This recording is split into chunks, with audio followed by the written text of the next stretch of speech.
Hi, I'm Chris Crumley, and I'm excited to talk to you today about something I'm passionate about, which is effective communication. We're going to look specifically at 3 different areas. First, I will address the best practices for effective communication between project team members. Next, I'll discuss some of the reasons communication can be difficult in higher education.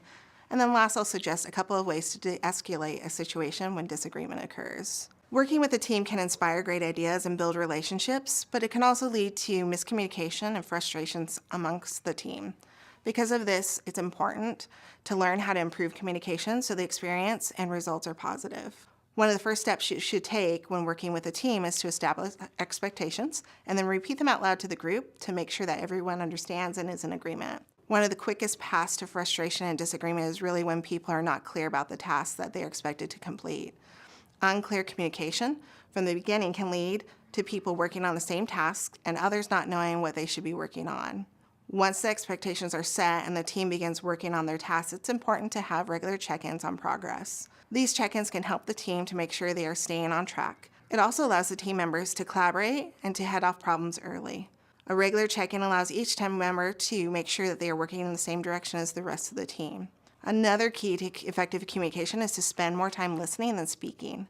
In every team, there are team members who like to talk. It's important that each person on the team focuses on listening and giving people a chance to share. Part of effective listening is paying attention to the person who's speaking. Don't interrupt, and allow them to finish their thoughts before responding. Eye contact and leaning in slightly towards the speaker helps to communicate that you are actively listening and interested in what they are sharing. Criticism sometimes can be difficult to hear and can cause defensive walls between team members. Effective communication in teams cannot happen unless you're open to feedback. Realize the team is working together towards achieving a goal. Everyone's wanting the same results, so feedback helps to improve the end product. In addition to receiving feedback from your team, you also need to offer constructive feedback. Offer feedback that's specific and has details and is delivered without judgment. Criticism can be difficult to hear and can cause defensive walls between team members. Effective communication in a team cannot happen unless you're open to feedback. So realize the team is working together towards achieving a goal. Everyone's wanting the same results. Feedback helps to improve the end product. In addition to receiving feedback from your team, you also need to offer constructive feedback. Offer feedback that is specific with details that is delivered without judgment. This will help others to learn and improve, which will positively impact the team. One of the best practices when communicating with the team is to be humble.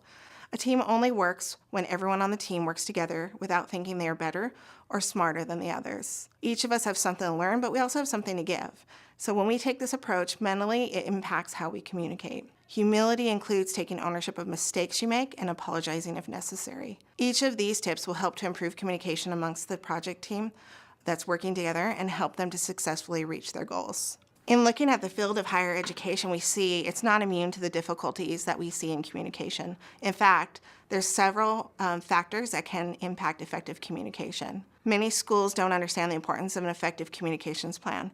They rely on past performance and prestige and neglect the reality that education has become increasingly more competitive.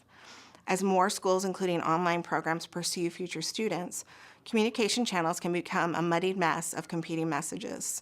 Lack of a strategic plan can threaten the ability of the school to effectively reach and attract the students. Devising a strategic communications plan for higher education is not as easy as it would seem. This leads to a second issue seen in higher education communication.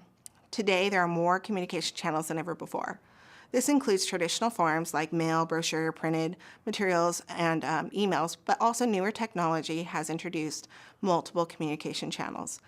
Social media alone, including Facebook, Instagram, Twitter, Snapchat, YouTube, those are just the more popular channels. Each of these channels have their own purpose and voice. Knowing how to use each channel properly takes a deeper level of knowledge than the average person who posts on social media.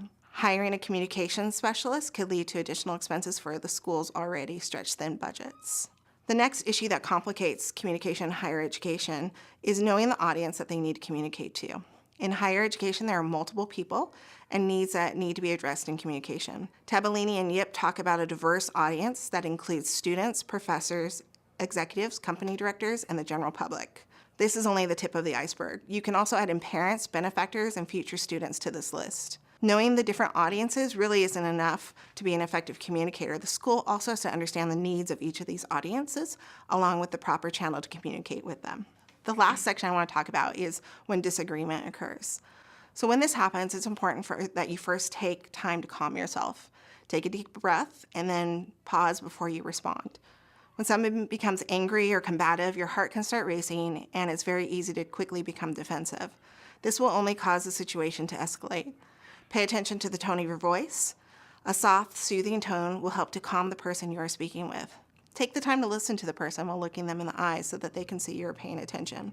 Try to relax your body. Don't cross your arms or clench your fists. Body language really is important, and you can communicate louder than you do with your words. If you're in front of a group and you feel like that's adding to the tension, don't hesitate to ask to speak to the person in private. Lastly, ask yourself, how would I like to be treated if I was in the same situation as the person who's upset? Put yourself in their shoes and respond with humility of knowing that you could possibly be wrong. Practicing each of these points will help you to respond in a positive way when you are in disagreement with somebody. Thank you so much for listening to my presentation.